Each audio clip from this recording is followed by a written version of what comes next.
या पोराने बॅनर बघा ना कसं छापलाय. हे बॅनर बघून दोन समाजात वाद होणार नाहीत काय? होणार वाद. काय वाटतं तुला?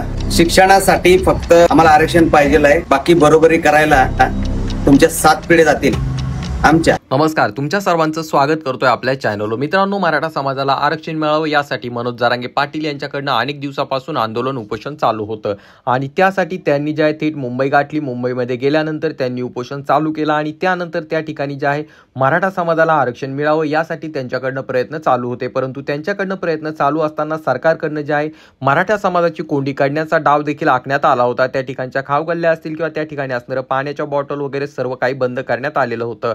अक्षरशः असे व्हिडिओ देखील समोर आलेत की ज्यामध्ये जे आहे मराठा बांधव हे सांगताना दिसले की आमच्या गळ्यामध्ये जर भगवे मफलर किंवा भगवे रुमाल असले तर आम्हाला पाण्याच्या बॉटल देण्यासाठी नकार देण्यात आला होता, तोही दुकानदारांकडनं. म्हणजे एवढा मोठा प्लॅन त्या ठिकाणी आखण्यात आला होता की मराठा समाजाची कोंडी करायची, मग त्यांना वापस धाडायचं.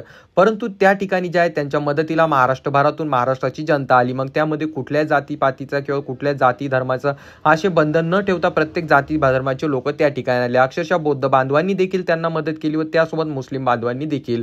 परंतु त्यानंतर जे आहे सरकारला समजलं की मराठा समाजाची किती कोंडी केली तरी या ठिकाणी डाळ शिजणार नाही आणि सर्व समाज त्यांच्या पाठीमागे उभा आहे हे त्यांच्या लक्षात आलं. त्यानंतर जे आहे मराठा समाजाला आरक्षण देण्यात यावं यासाठी जे आहे देवेंद्र फडणवीस सरकारकडनं जे आहे त्यांच्या म्हणजेच महाराष्ट्र शासनाकडनं जे एक GR काढण्यात आला आणि तो GR जो आहे मनोज जरांगे पाटील यांच्या समोर ठेवण्यात आला आणि मनोज जरांगे पाटील यांनी ती गोष्ट ऍक्सेप्ट केली आणि त्यानंतर जणू काय मराठा समाजाला आरक्षण मिळाल्यात जमा झालंय असं बोलण्यात येत होतं. एकीकडे मराठा समाजाला आरक्षण मिळालं म्हणून संपूर्ण महाराष्ट्रभरात खुशीचं वातावरण होतं, प्रत्येक जणांमध्ये आनंदाचं वातावरण आपल्याला पाहायला मिळत होतं आणि अनेक जण त्यांना शुभेच्छा देखील देत होते. मग त्यामध्ये कुठल्या जाती धर्माचा भेदभाव केला जात नव्हता. परंतु त्या उलट काही मराठा समाजाच्या तरुणांनी ज्या अशा पोस्ट करायला सुरुवात केली की जेणेकरून जातीवाद होईल किंवा इतर समाजाच्या लोकांच्या मनामध्ये दुःखाच्या भावना निर्माण होतील किंवा वेगळ्या भावना निर्माण होतील. यामध्ये सध्या सोशल मीडियावरती एक पोस्ट मोठ्या प्रमाणात व्हायरल होती. त्यामध्ये म्हणजेच आरक्षण हे फक्त आम्हाला शिक्षणासाठी नाही तर आमची बरोबरी करायला तुमच्या 7 पिढ्या जातील अशा प्रकारच्या अनेक पोस्ट त्या ठिकाणी टाकण्यात आल्या आणि ही गोष्ट समोर आल्यानंतर त्यांना देखील प्रत्युत्तरं देण्यात आली आणि त्या संदर्भात काही बौद्ध तरुणांनी देखील त्यांना प्रत्युत्तर दिलं आणि त्यानंतर त्यांना गप्प करण्याचं काम केलंय. तर चला पाहूया बौद्ध तरुण नेमकं काय म्हणालेत. परंतु तत्पूर्वी तुम्हाला विनंती असेल आपल्या चॅनलवरती तुम्ही जर नवीन असाल तर चॅनलला नक्कीच सबस्क्राईब करा. या पोराने बॅनर बघा ना कसं छापलाय. हे बॅनर बघून दोन समाजात वाद होणार नाहीत काय? होणार वाद. काय वाटतं तुला? शिक्षणासाठी फक्त आम्हाला आरक्षण पाहिजे, बाकी बरोबरी करायला तुमच्या 7 पिढ्या जातील आमच्या. 90% प्रत्येकाचीच येतात का? आमच्यामध्ये कोणाचे 90%, 100% कोणाचे होत नाही, 80% कोणाचे होत नाही. हुशार पोरं काय तुमच्यातलीच आहेत काय? आमच्यातली नाहीत काय? अरे तोंड दिलंय म्हणून लोकांनी काही बोलायचं, जिबीला हाड नाही काय नाही. पहिलं आरक्षण तर 52% असलेल्या समाजाला दिले 340. मग आदिवासींचा विचार केला 341, मग आम्ही 342. म्हणजे ज्या जातीत बाबासाहेब होते त्यांचा विचार नंतर केलाय त्यांनी आरक्षणाच्या बाबतीत.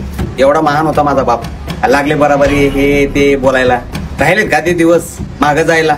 बराबरी रे बराबरी कुणाला करायचंय? कुणाला करायचं बराबरी? आम्हाला काय गरज आहे बराबरी करायची? आम्हाला वाटतं आमच्यासारखं कोणीच नाही, तसं तुला वाटतं ना? त्याच्यामुळे आम्ही स्वतः बराबरी करू देत नाही. नकोच आम्हाला बराबरी कोणाची. बाबासाहेबांनी त्या जागी आम्हाला आणून थांबवले.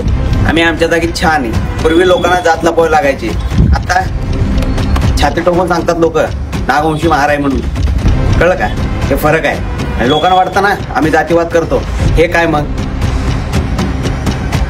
बराबरी कशाची? घंट्याची बराबरी करणार आम्ही करू देत नाही कोणाला बराबरी. काही गरज नाही आम्हाला. आम्ही आमच्या जागी बरोबर आहे. कळलं का? आधी पुस्तकांवर विश्वास ठेवायचा बघा. शिका. जय महाराष्ट्र.